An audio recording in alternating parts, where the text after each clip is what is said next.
Ilhan Omar called Senator J.D. Vance a poverty tourist on live television. And she did it in the exact kind of room where Washington people mistake a microphone for a throne. It was her hearing, her subject, her framing, her chosen battlefield, arranged around the comfortable assumption that she could name the villain, deliver the insult, harvest the clip, and walk out with another clean little victory for the cameras. She leaned into the microphone with the confidence of someone who had rehearsed the line, tasted it, polished it, and decided it sounded cruel enough to travel fast online. The senator from Ohio, she said, wrote a book about growing up poor, sold the story to Hollywood, married into money, and now lectures refugees about the American dream from a life far removed from the kind of hardship he likes to package for politics. Then she landed the phrase she clearly came to land. A poverty tourist. The kind of line designed less to prove a point than to wound a man in public while pretending the wound was analysis. The gallery reacted the way galleries react when they are given permission to laugh before they are given reason to think. It was not formal applause, not even real agreement, but that loose, warm movement of people who understand that a political hit has just been delivered and that their role is to help it sound larger than it is. Behind Omar, Jamal, her legislative director, allowed himself a single satisfied nod, the restrained little nod of a staffer who had helped sharpen the blade and had just watched it make contact.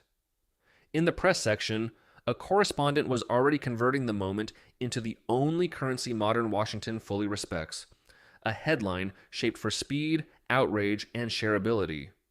By every shallow metric that now pretends to be public judgment, Omar had just produced a perfect moment. Quotable, hostile, viral, clipped cleanly for cable news, simple enough for social media, nasty enough to spread.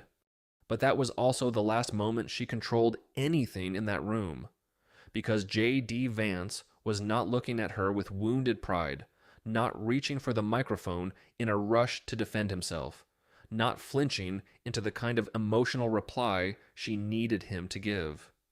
He was looking at a closed laptop sitting in front of him, plain, unremarkable, almost aggressively ordinary, the kind of machine a man buys when he needs it to work and has no interest in making it part of the performance. His right hand rested on the lid, still and deliberate, not gripping it, not tapping it, not betraying any hunger to strike back. It was the stillness of a man who had carried something heavy for a long time and had finally arrived at the exact table where it could be set down. 7 seconds passed, and 7 seconds in a hearing room after an insult is not dead air, it is pressure. Omar reached toward her water glass, not because she needed water, but because the silence after a line that was supposed to end the exchange had started doing something dangerous. It had started asking the room why no one was laughing anymore. Vance did not rescue the moment for her, did not fill the gap, did not rush towards speech just because Washington has trained itself to fear quiet.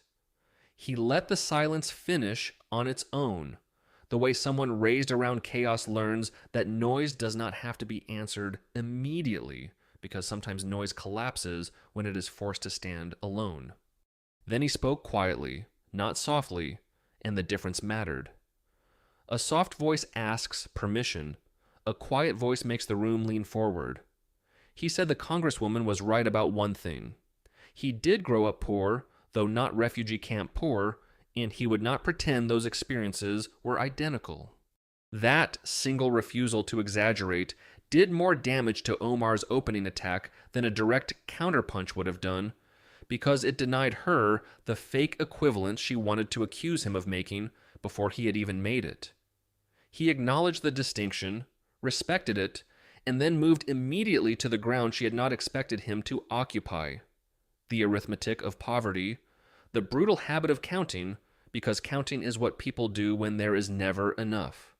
Where he grew up in Middletown, Ohio, he said, in a house where the medicine cabinet could have more pills than the refrigerator had food, a child learns numbers before he learns slogans. You count dollars, pills, unpaid bills, promises, disappointments, and the quiet little betrayals that arrive every time someone powerful says help is coming and then leaves. He placed both hands on the laptop, and the room began to understand that the object in front of him was not a prop. It was not there to make him look prepared. It was there because the numbers inside it were about to become the center of the hearing Omar had expected to own. Then he opened it, and the small movement drew the attention of 14 cameras with the nervous mechanical hunger of insects turning toward a light. Omar had called the hearing to discuss foreign influence in American campaign finance, and Vance said he agreed with the premise. That was the first trap, and it was clean because it did not look like one. He did not challenge the subject, did not dismiss the concern, did not give her the easy comfort of making him appear unserious about money and politics. He said they should follow the money, and then he read one number from the screen, $2.8 million. He let the number sit there without rushing to explain it, because large numbers become more frightening when the room is forced to wait for the meaning. That, he said, was the total amount Omar's campaign had paid to E Street Group, the political consulting firm owned and operated by Tim Mynett, the man who later became her husband. He did not shout the name, did not decorate the sentence with theatrical outrage, did not need to, because the relationship between the campaign account and the household was already ugly enough without help. He looked up, not merely at Omar, but toward the camera, toward the households and break rooms and night shift nursing stations, where people would understand the number only if it was translated into a life. Numbers in Washington often arrive wrapped in fog, made deliberately abstract so that nobody feels the moral weight of them. Vance stripped away the fog by bringing in one woman from Cedar Riverside, the neighborhood Omar represented, the community whose pain and pride had helped carry her into office. Her name was Fadumo Hassan, a certified nursing assistant at Hennepin Healthcare, a woman making $29,000 a year through work that does not photograph well, but keeps actual human beings alive. Vance did the math in public, and the math was merciless because it needed no adjective to sharpen it. $2.8 million divided by $29,000 is 96 years of Fadumo's labor. 96 years of bedpans, blood pressure checks, 12-hour shifts, aching feet, missed rest, postponed purchases, and careful decisions over every small expense that people with comfortable salaries barely notice. That was the translation. Not a campaign expense line, not a consulting category, not a dull filing entry, but nearly a century of one working woman's life paid into a firm owned by the candidate's own husband. From there, Vance began to count, and the hearing changed shape.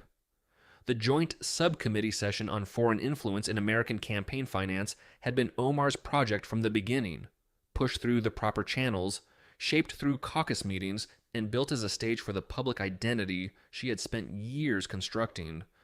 The intended targets were obvious: AIPAC, Saudi lobbying networks, conservative super PACs, opaque donor structures, the familiar enemies she could name in a cadence that made every accusation sound like moral courage.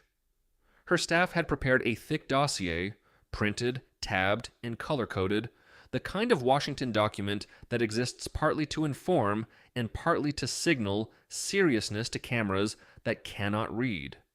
The plan was simple enough to fit on a cable chyron: name the countries, name the PACs, name the money, and let the audience believe the map of corruption ended wherever Omar stopped pointing. For the first 12 minutes the plan worked.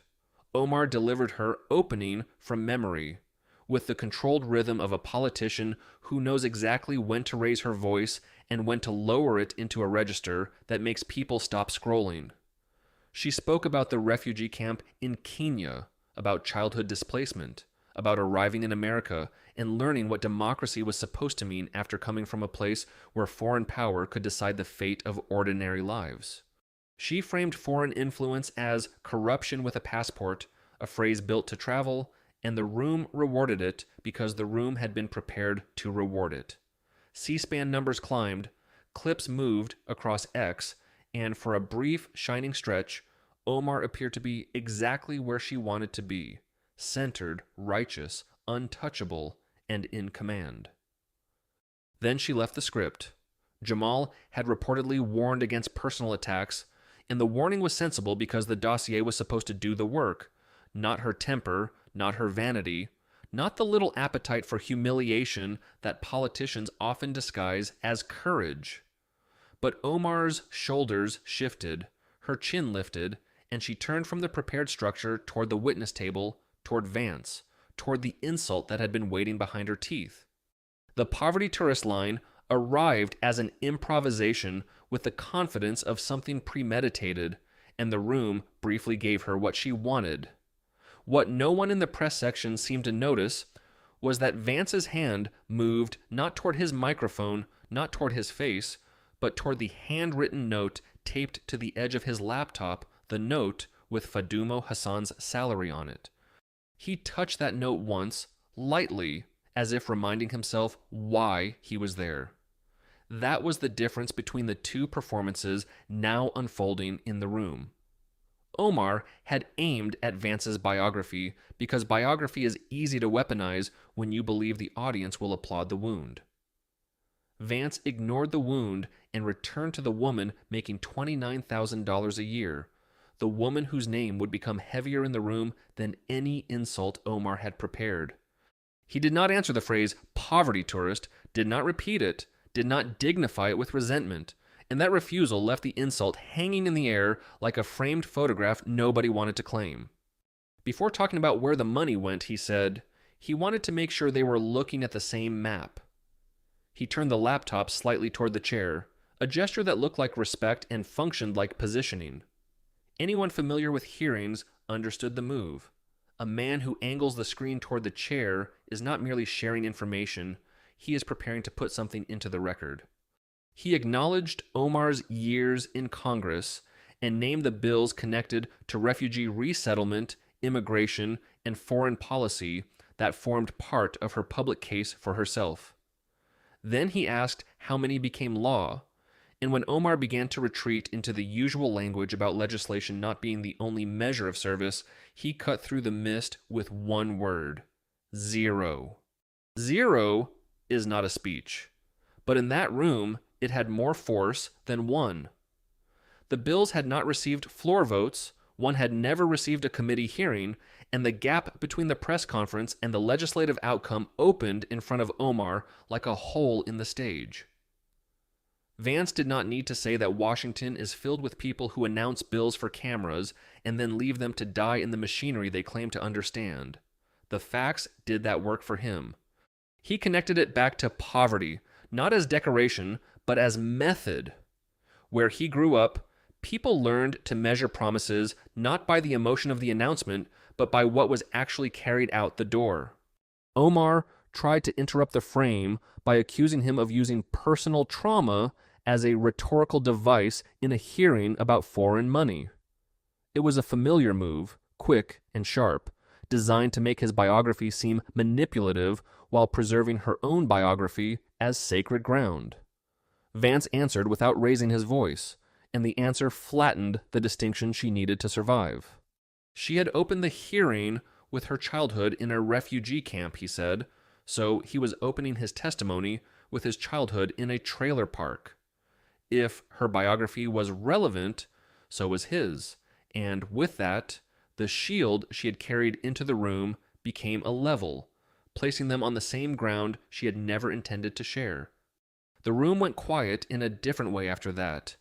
It was not the quiet of shock, not the easy silence that follows a clever line, but the heavier silence that forms when people realize the rules have changed and nobody has announced the new ones out loud. Omar had entered the exchange believing her refugee story placed her above challenge, not because poverty should never be discussed, but because Washington has trained itself to treat certain biographies as sealed evidence. Vance did not dismiss her story, did not cheapen it, did not pretend Middletown and Dadaab were the same, and that restraint made the counterstrike harder to escape. He simply insisted that if pain could be introduced as authority, then his pain could not be ruled out as inconvenience. Jamal, seated behind Omar, unlocked his phone, looked at the empty screen, and locked it again. There were no messages, no urgent alerts, no legal warning, no staff directive, nothing to justify the movement except instinct. That was the small physical confession of a man whose political nerves had started screaming before his mind could form the sentence. He had watched Omar leave the script many times, and usually it worked because her anger had timing, her contempt had rhythm, and her audience knew its cue. This time, the cue had been missed, not by the audience at first, but by the man she had expected to flinch. Vance turned away from Omar and toward the camera again. And that choice mattered because he was no longer speaking to the people who lived off committee procedure. He was speaking past the marble, past the microphones, past the staff-written outrage, into the ordinary rooms where money is not abstract and betrayal is not theoretical. He returned to Fadumo Hassan, the certified nursing assistant in Cedar Riverside, and he did it without sentimental excess because the facts were already severe. She had come to the United States in 2001 after years in the same refugee camp Omar had invoked, though their lives had never overlapped in a way that could be turned into a campaign photograph. She arrived in Minneapolis in winter, saw snow for the first time, and thought the sky itself was coming apart. Now she was 44, with 3 children and a life built not on slogans, but on shift work. Her oldest, Amina, was 19 and studying at Minneapolis Community and Technical College with the kind of ambition that immigrant mothers carry quietly until the bill arrives. Her middle child, Yusuf, was 15, the youngest, Caden, 11, and their household lived inside the arithmetic that Vance had dragged into the room. Fadumo worked 12-hour shifts at Hennepin Healthcare, checking blood pressure, changing bedpans, turning patients who could not turn themselves, doing the work that keeps the moral vanity of politics from completely collapsing under its own uselessness. She made $29,000 a year, and every person in that room understood, or should have understood, that $29,000 is not an income in Washington terms. It is a daily negotiation with limits. Then Vance placed beside that number another number, smaller but more devastating. Fadumo had donated $50 to Omar's campaign in 2018 and $35 in 2020, $85 total from a woman who could not give casually. For people who move money through PACs, vendors, reimbursements, and consulting invoices, $85 may look like a gesture. For a nursing assistant raising children on $29,000 a year, it is not a gesture, it is a decision, the kind of decision that has to defeat another need before it can exist. It means shoes delayed, groceries adjusted, a bill paid later, a small personal comfort denied because the person giving the money believes someone else will carry her voice farther than she can. That was where the moral center of the hearing shifted. Omar had built the day around foreign influence, dark money, lobbyists, and the grand language of democracy under threat. But Vance reduced the abstraction to 2 numbers sitting beside each other like evidence on a table. $85 from a woman who believed, and $2.8 million to a consulting firm owned by the man who shared the candidate's life. No slogan could soften that contrast. No identity defense could erase it. No cable news panel could make the arithmetic more flattering.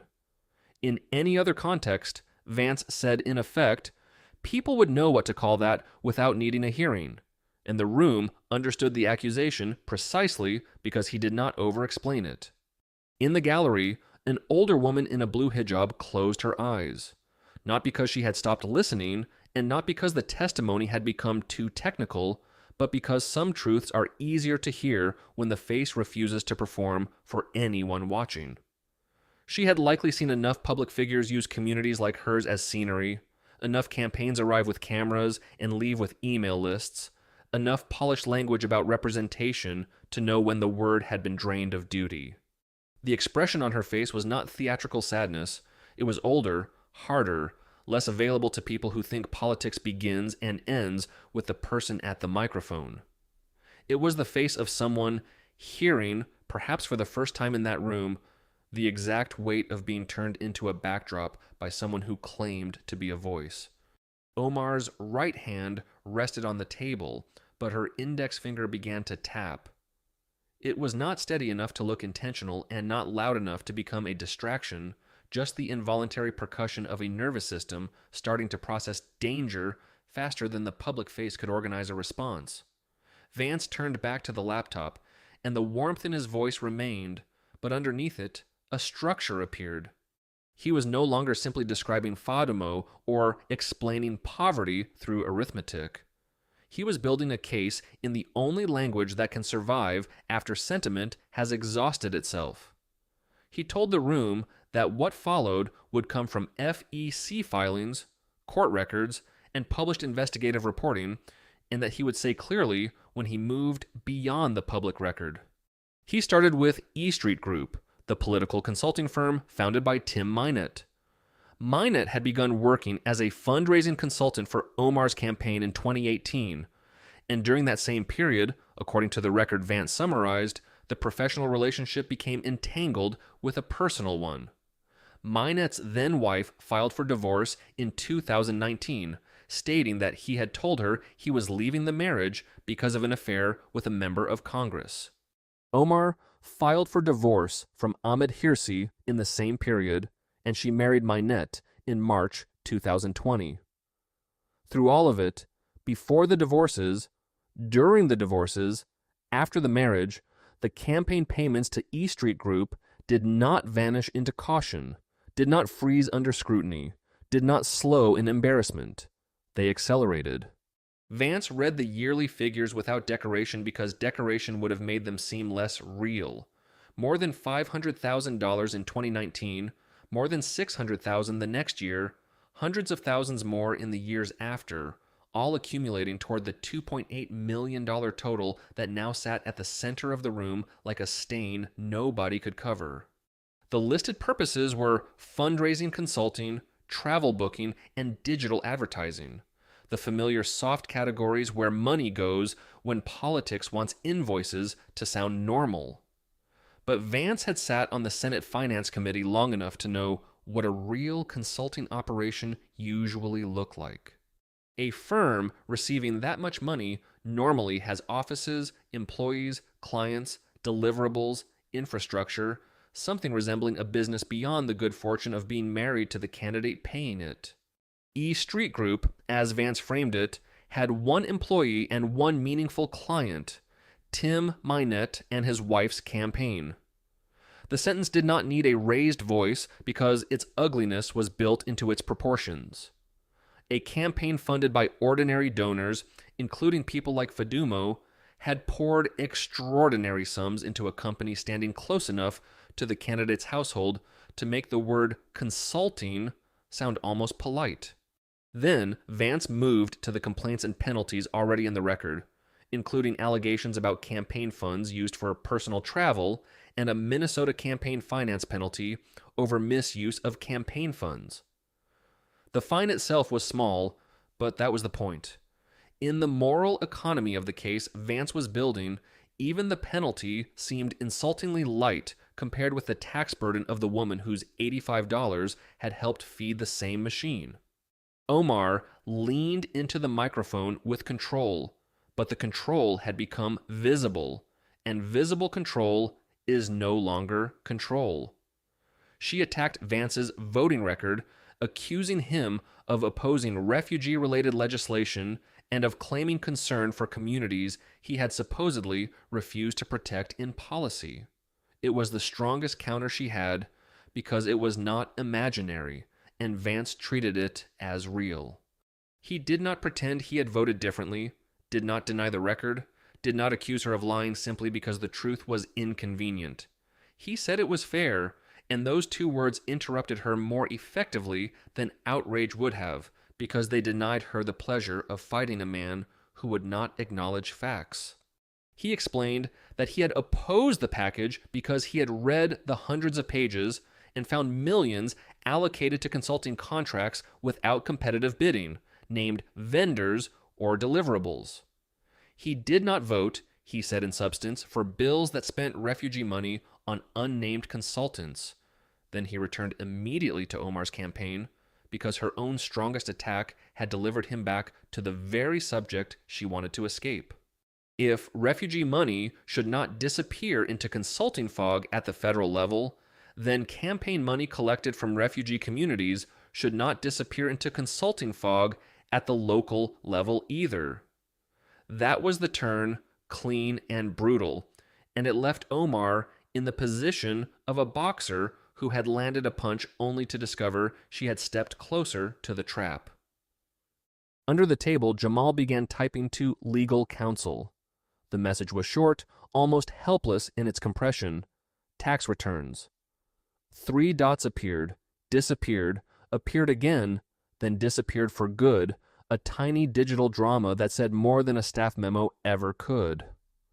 Jamal stared at the screen, waiting for guidance from people paid to know where the walls were, and the silence from counsel was its own kind of answer. Inside the room, Vance moved past the public filings and said he wanted to show what he had found when he followed the money beyond the surface. He produced a document from a folder beside the laptop, not with theatrical flourish, not like a prosecutor begging the room to gasp, but with the dull confidence of a man placing a receipt on a counter. It was a photocopy, slightly crooked, ordinary in the way real documents often are ordinary, lacking the glossy cleanliness that makes fabricated evidence feel designed for television. Between 2019 and 2023, he said, E Street Group subcontracted $340,000 to a company called Riverside Community Strategies, LLC. The stated purpose was community outreach consulting for Omar's re-election campaigns in Minnesota's 5th District, a phrase bland enough to pass unnoticed through the machinery of campaign finance unless someone decided to stop and read it like it meant something. And Vance, unfortunately for Omar, had decided to read it exactly that way.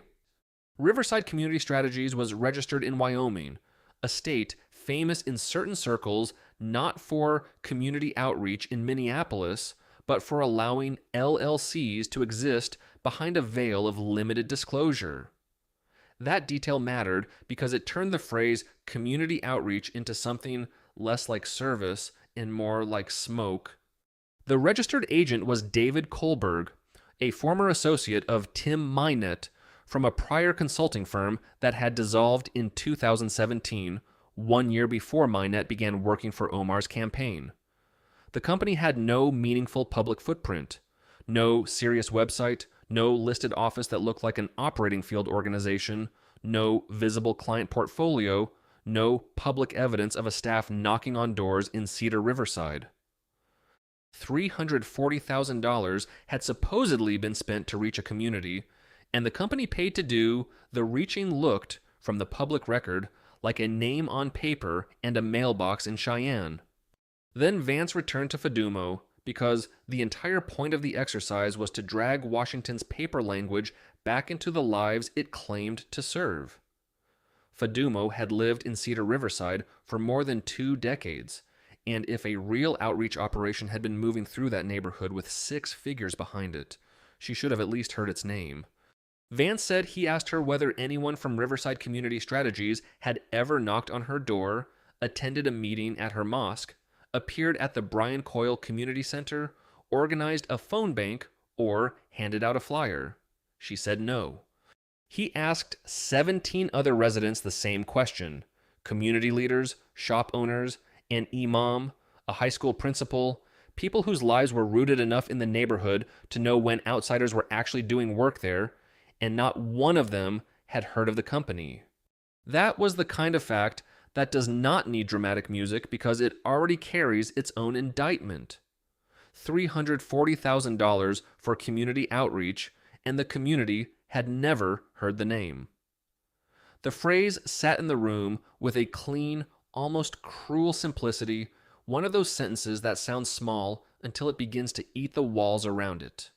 Omar's dossier about foreign influence remained on the table, untouched, increasingly irrelevant, like a prop from a play that had been canceled halfway through the first act. She had come prepared to accuse outside forces of bending American politics, and now the money trail was bending back toward the people closest to her campaign. Vance produced another document, an internal email from E Street Group dated April 2021 from Mynett to a bookkeeper with the subject line Q2 invoicing. He read only the relevant line, slowly enough for the words to land separately, but not so slowly that it looked like performance. Split the invoice. Anything over $200,000 goes through the Wyoming entity.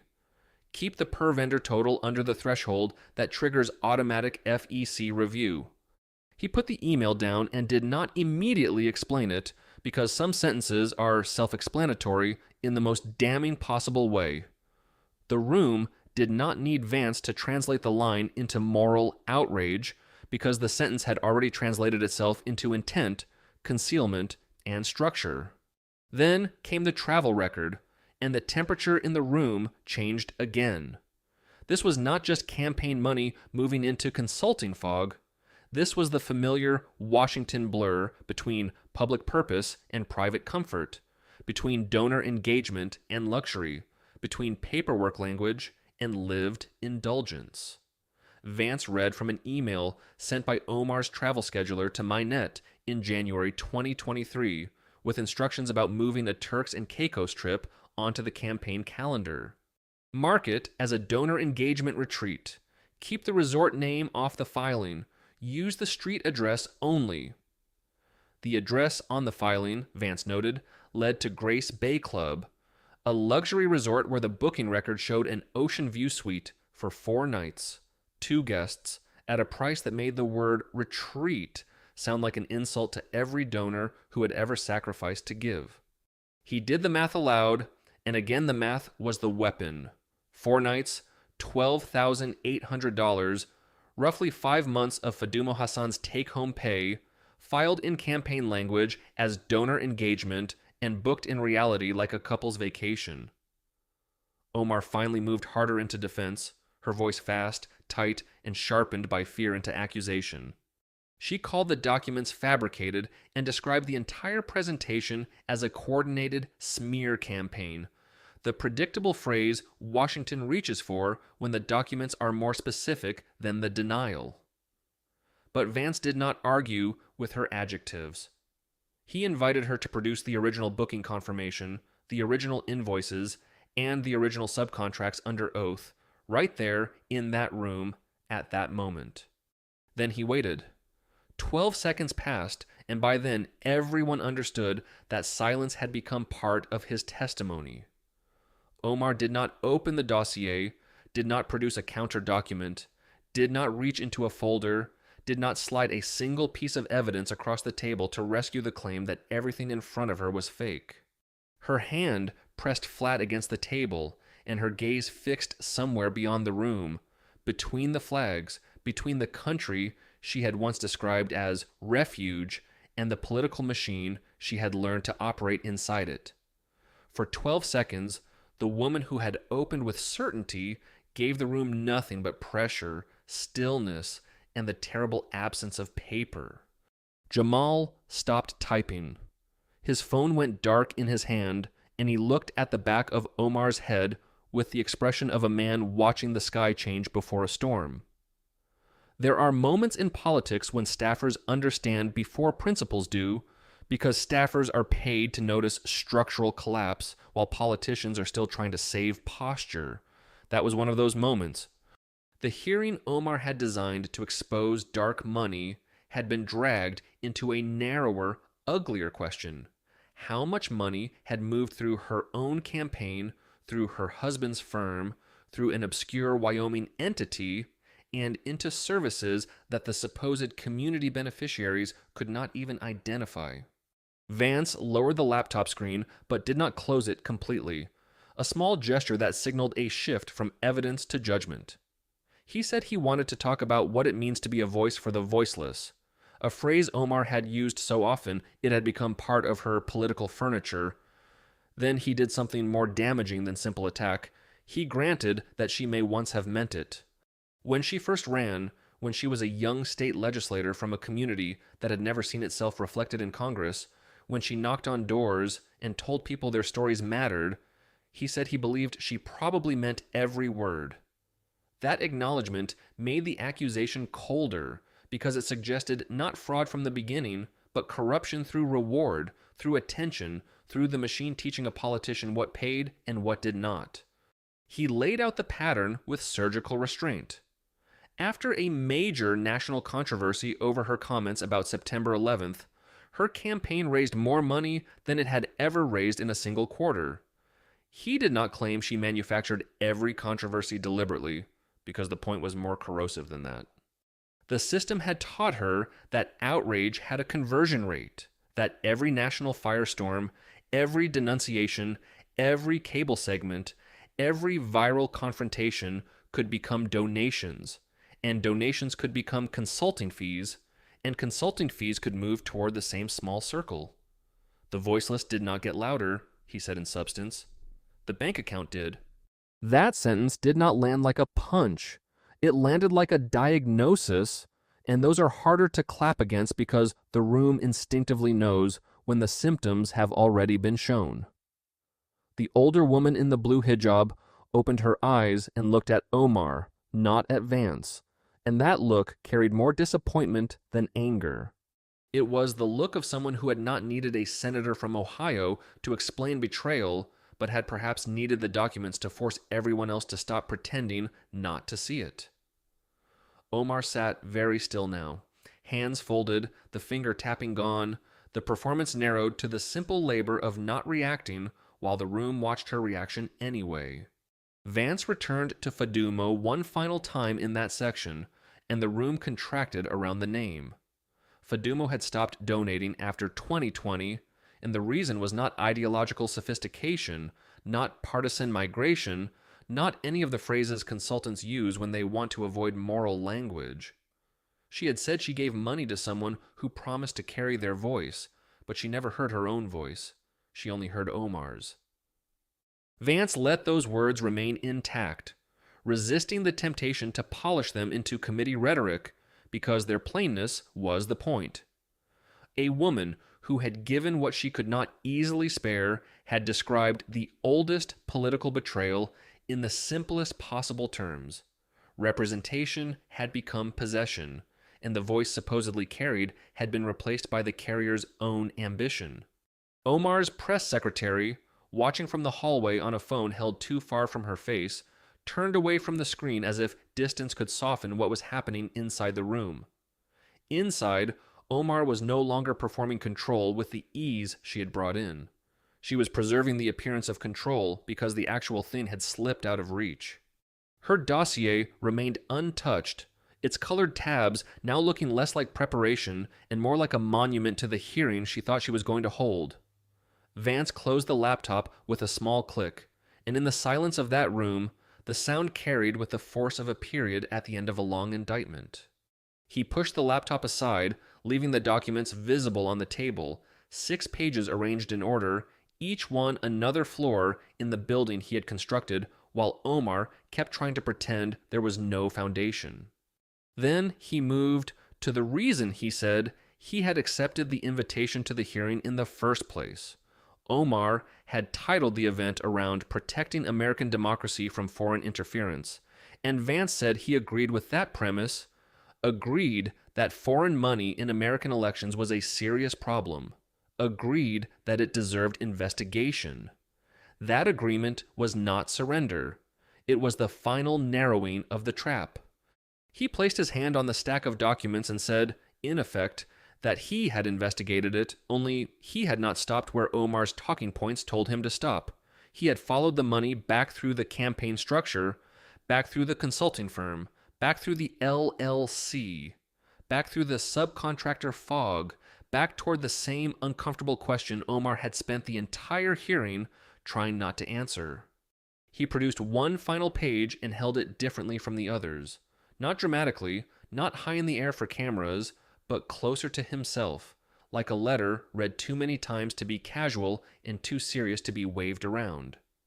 Between 2020 and 2024, he said, Omar had taken 4 trips to countries with active lobbying interests in United States foreign policy, each trip categorized differently, one as a fact-finding mission, one as a congressional delegation, 2 as constituent services.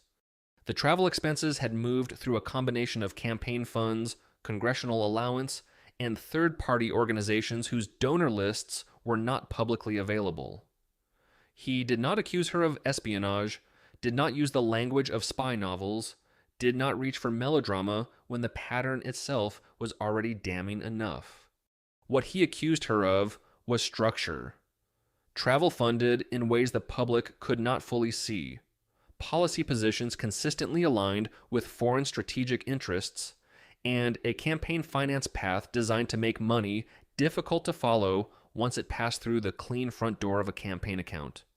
Passé to consulting firm to LLC, LLC to subcontractor, each step adding just enough distance for the next denial to sound technically possible and morally empty.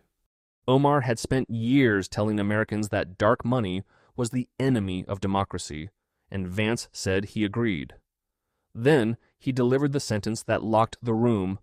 He was looking at it. Omar turned to her left, not toward Jamal, not toward her communications team, but toward her attorney. The attorney had sat 4 chairs behind her, gray suit, legal pad untouched, pen uncapped, the perfect professional stillness of someone who bills by the hour and understands that the most valuable thing a lawyer can sometimes do in public is nothing. Omar opened her mouth as if to ask a question, maybe to begin a name, maybe to reach for a path out of the moment, and then she stopped. Her eyes shifted toward the microphone, toward the red light at its base, toward the 14 cameras that had turned her own hearing into a record she could not edit. The half syllable she swallowed became louder than a speech because it was the first time her public voice seemed unable to locate itself. People who understand hearings saw it instantly. Reporters, attorneys, legislative aides, C-SPAN producers, the people who have watched enough testimony to read hesitation like handwriting, understood what had just appeared on her face. A woman who built her national identity around speaking had reached for a lawyer instead of the microphone. That was not defeat in the theatrical sense, not a collapse with shouting and gavel strikes, but something colder and more useful to anyone watching closely. It was the moment when instinct admitted what rhetoric could not. This was no longer a messaging problem. Jamal stood and left through the side door. He did not whisper to Omar, did not tap her shoulder, did not make a visible rescue attempt, because rescue attempts in front of cameras only announce the drowning. He walked with the measured pace of a staffer trained never to run in public, even when the building is on fire. In the hallway, he made a call and said they needed a meeting that night, not tomorrow, not at the end of the week, tonight. His explanation was simple because complicated explanations had become useless.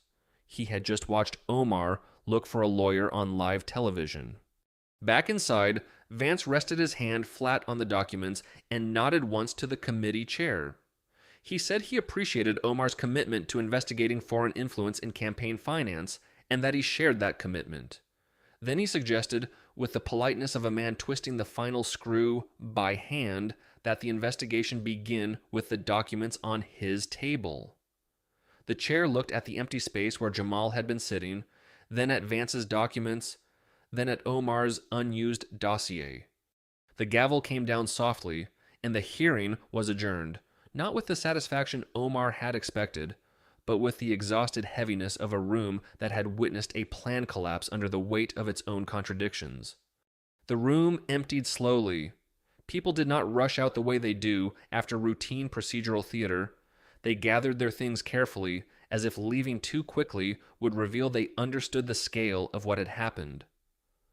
Omar stood and collected nothing from the table.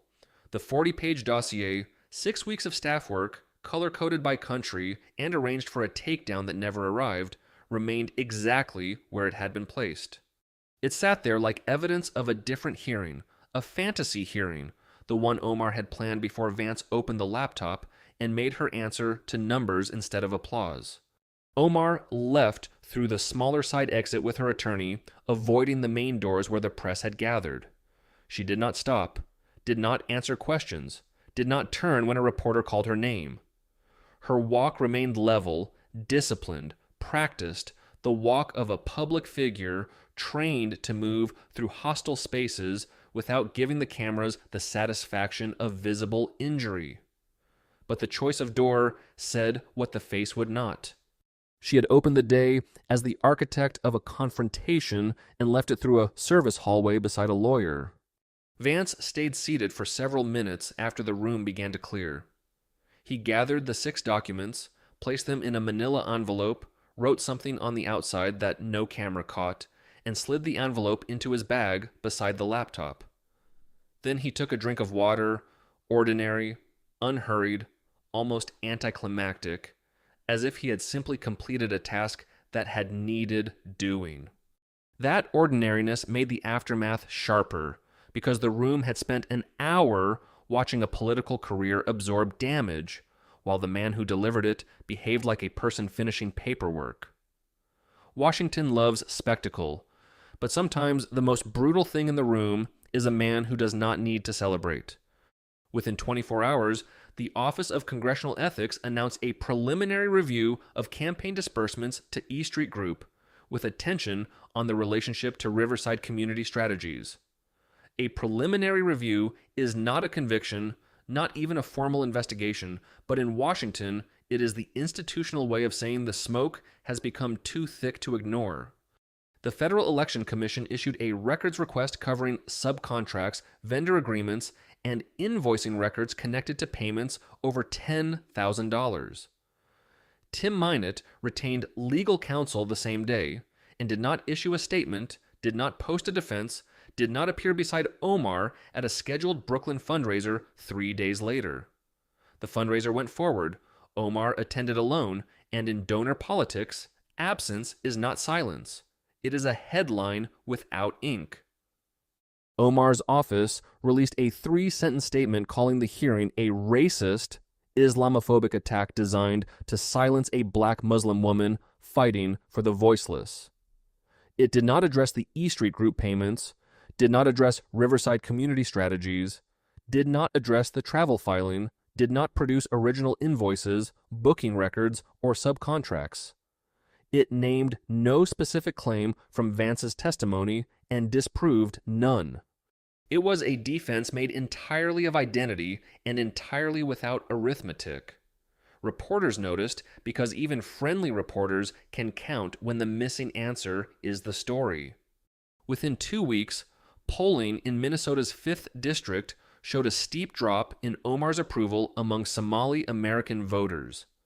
Not Republicans, who had never been her base, and not white progressives, who rallied around the identity defense with the reliable reflex of people defending a symbol more than a record. The drop came from Cedar Riverside, from the towers, the mosques, the halal groceries, the community centers, the places where people had voted for Omar because they thought she carried them into the room.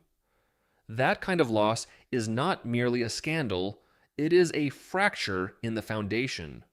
A politician can survive enemies, but losing belief inside the community used as proof of your moral authority is a different kind of wound. Then came the investigations, the canceled television appearances, the identical scheduling conflict emails, the careful retreat from hostile questions disguised as calendar pressure. The Wall Street Journal published a long report on Riverside Community Strategies and quoted Cedar Riverside residents who had never heard of the company paid to reach them. Vance appeared on television and refused to add much, saying the numbers spoke for themselves and that he hoped the investigation would be thorough. When pressed, he said only that he hoped Fadumo got her $85 back. The host laughed, but Vance did not, because the line was not a joke. It was the whole case reduced to one unpaid moral debt. In Cedar Riverside, Fadumo Hassan sat at her kitchen table with the television off and her phone face down. Her daughter Amina had a laptop open to a community college course catalog, searching through the classes that stood between where she was and the medical career her mother could already see from far away. Amina asked whether her mother had watched the hearing, and Fadumo answered only after the small, delaying movements of a woman who had worked 12 hours and still needed to steady herself before speaking. She said she had watched some of it, and when Amina said the senator from Ohio had spoken her name, Fadumo said he had called and asked what $50 meant. She had told him the truth. $50 was never just $50 when it left the hand of someone who could not spare it. Outside the window, the towers of Cedar Riverside held their lights against the evening sky. Behind each window was another family that had carried memory, hunger, language, faith, and hope across distances most campaign consultants would never understand. Fadumo turned her phone over, saw a message with a link, and placed it face down again. Amina returned to the course catalog, selected Biology 101, and clicked Enroll, the confirmation screen appearing with a small green check mark. Some things begin quietly, not in hearings, not under cameras, not in statements written by staff, but at a kitchen table where a daughter reaches toward a future and a mother watches the hand that is still willing to believe something better may be on its way.